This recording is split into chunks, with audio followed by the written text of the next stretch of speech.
Suatu ketika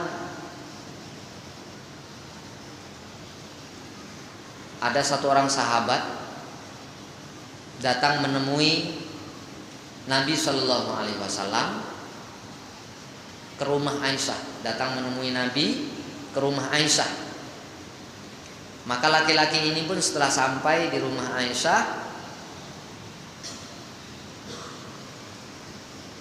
duduk seperti biasa seorang tamu, dan Nabi Shallallahu Alaihi Wasallam mengatakan kepada Aisyah, "Wahai Aisyah, ada makanan?" Maka Aisyah pun mengeluarkan makanan, dimakan oleh laki-laki ini. Kemudian Nabi pun bertanya lagi, "Ada makanan yang lain?" Maka Aisyah pun mengeluarkan makanan yang lain, dimakan lagi oleh laki-laki itu. Setelah itu Nabi pun mengatakan, "Ada minum wahai Aisyah?" Nabi pun Aisyah pun mengeluarkan minum. Setelah itu Nabi minta lagi, "Ada minuman lain?" Maka dikeluarkan lagi minum. Setelah itu Nabi menyampaikan, "Kamu boleh istirahat di sini, boleh kamu pergi ke masjid. Boleh kamu istirahat di sini dan boleh kamu tidur di masjid." Maka laki-laki ini karena dia tidak mau mengganggu Nabi, bahasa Nabi itu halus, dia tidak mau mengusir orang. Diberi pilihan, kamu boleh tidur di sini, boleh tidur di masjid. Tapi laki-laki ini arif, dia memilih tidak mau mengganggu Nabi, dia pun tidur di masjid. Pada waktu sahur, ada satu orang laki-laki menggoyang-goyangkan kakinya dengan kaki. Jadi kaki digoyang-goyangkan dengan kaki, maksudnya membangunkan dengan kakinya. Pada waktu itu laki-laki itu, sahabat itu tidur dalam keadaan telungkup. Setelah ditengok orang laki-laki yang membangunkannya itu, maka sahabat ini tahu bahwasanya yang membangunkannya adalah Rasulullah Shallallahu Alaihi Wasallam. Dan Nabi mengatakan ketika membangunkan itu, ini adalah cara tidur yang dibenci oleh Allah Subhanahu Wa Taala. Bagi laki-laki ini, tidur tengkurap itu dibenci oleh Allah Subhanahu Wa Taala. Jadi bagi laki-laki tidur tengkurap itu dibenci oleh Allah Subhanahu Wa Taala. Kalau bagi wanita tidak. Kalau tidak ada suaminya, tidak bersama suaminya, dia diperbolehkan tidur tengkurap. Tapi bagi ibu-ibu tidak ada masalah tidur tengkurap kalau tidak ada suaminya. Tapi bagi bapak-bapak, ada istrinya ataupun tidak, tidur tengkurap memang tidak diperbolehkan, dibenci oleh Allah Subhanahu Wa Taala. Dan inilah yang disampaikan oleh Nabi Shallallahu Alaihi Wasallam. Tidur tengkurap itu dibenci oleh Allah Subhanahu Wa Taala. Kemudian dalam hadis yang lain, Nabi Shallallahu Alaihi Wasallam juga mengatakan bahwasanya man bata ala zohri baitin laisa lahu hijarun faqad bari'at minhu dhimmatu.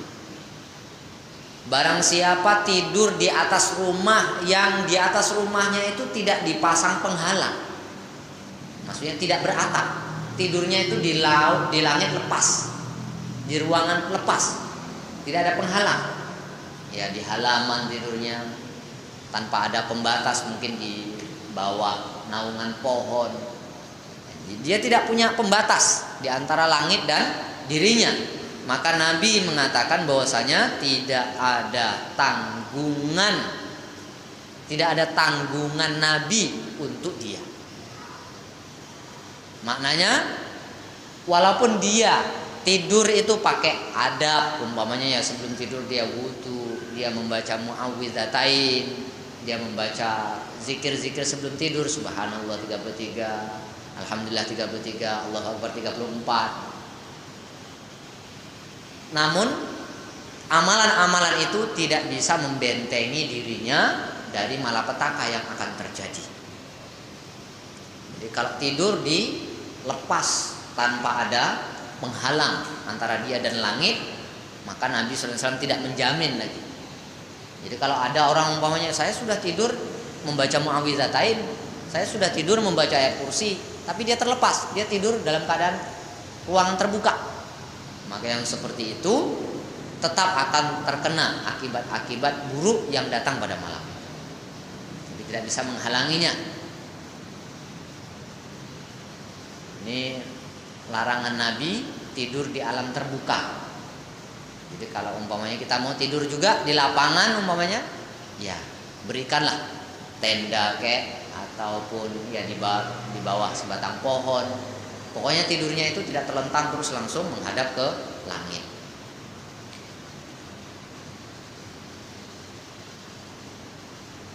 Kemudian Nabi Shallallahu Alaihi Wasallam juga mengajarkan setelah kita bangun dari tidur, maka hendaklah kita membaca doa. Idza arada ayyanama qala bismika Allahumma amutu wa ahya wa idza stayqaza min manamihi faqala alhamdulillahilladzi ahyana ba'da ma amatana wa ilaihin nusyur. Kalau kita mau tidur, maka ucapkanlah bismika Allahumma ahya wa amut. Kalau bangun tidur, bacalah doa alhamdulillahilladzi ahyana ba'da ma amatana wa ilaihin nusyur.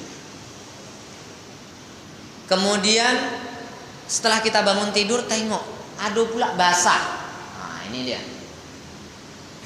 Ketika kita bangun tidur, ada pula basah. Kata Nabi Shallallahu Alaihi Wasallam, an Aisyah radhiyallahu anha, anin Nabi Shallallahu Alaihi Wasallam, fir rajuli yastayqizu fayara bilalan. An Aisyah radhiyallahu anha, anin Nabi Shallallahu Alaihi Wasallam, fir rajuli yastayqizu fayara balalan, walam yadhkur ihtilaman, qala liyaghtasil, fa in ra'a ihtilaman, walam yara balalan, fala ghusla alaihi. Jadi kata Nabi, ada satu orang laki-laki yang bangun tidur. Dia melihat di pakaiannya itu ada basah. Tapi dia tidak ingat aku mimpi atau tidak. Dia tak ingat aku mimpi atau tidak, tapi basah pakaiannya. Maka Nabi memerintahkan hendaklah dia mandi. Hendaklah dia mandi. Kemudian ada lagi laki-laki yang dia mimpi, tapi di pakaiannya tidak ada basah. Maka kata Nabi Sallallahu Alaihi Wasallam, dia tidak wajib mandi. Kalau mimpi tidak basah, berarti tidak mandi. Walaupun tak mimpi basah, dia wajib mandi. Ini bagi laki-laki. Bagi perempuan macam mana? Kata Nabi Sallallahu Alaihi Wasallam, akhbarathu anna umma Sulaim umma bani Abi Talha dakhalat ala Rasulillah faqalat ya Rasulullah innallaha la yastahyi minal haq ara'aital mar'ata tara fin naum ma yara ar-rajulu ataghtasilu qala na'am faqalat Aisyah faqultu uffil laki ataral mar'atu dzalika fatafata ilaiha Rasulullah sallallahu alaihi wasallam faqala taribat yaminuki famin aina yakunus syabah.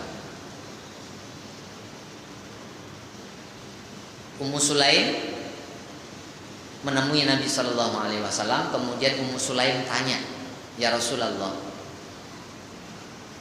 Allah Subhanahu Wa Taala tidak malu mengungkapkan yang baik.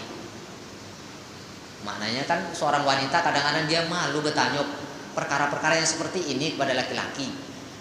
Jadi seorang istri tidak perlu malu kepada suaminya kalau perkara-perkara yang seperti ini, tanyakan saja. Jangankan begitu, dia pun bertanya kepada ustadz, tidak ada masalah. Ini Ummu Sulaim, bukan istri Nabi. Dia tanya kepada Nabi karena perkara yang hak Allah Subhanahu Wa Taala saja tidak malu. Innallaha la yastahyi. Sungguhnya Allah Subhanahu Wa Taala tidak malu menceritakan sesuatu yang hak, sesuatu yang benar. Bagaimana menurutmu, kata Ummu Sulaim kepada Nabi, apabila seorang wanita melihat dalam tidurnya, maksudnya bermimpi sebagaimana orang laki-laki bermimpi. Ya seperti riwayat tadi, dia bermimpi. Apakah dia wajib mandi? Kata Ummu Sulaim, apakah dia wajib mandi? Maka Nabi menjawab, ya, dia wajib mandi. Lalu Aisyah berkata, ah kamu ini apa? Kata Aisyah. Dia ngomong sama Ummu Sulaim, Aisyah mengatakan kepada Ummu Sulaim, apa yang kau tanya nih? Apa wanita ada yang macam itu?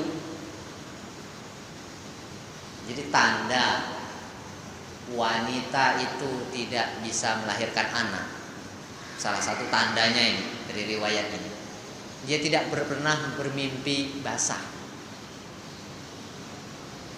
seperti mana ibunda Aisyah radhiyallahu anha. Jadi tidak pernah mimpi basah. Kalau dia pernah mimpi basah, bermakna wanita ini bisa melahirkan anak.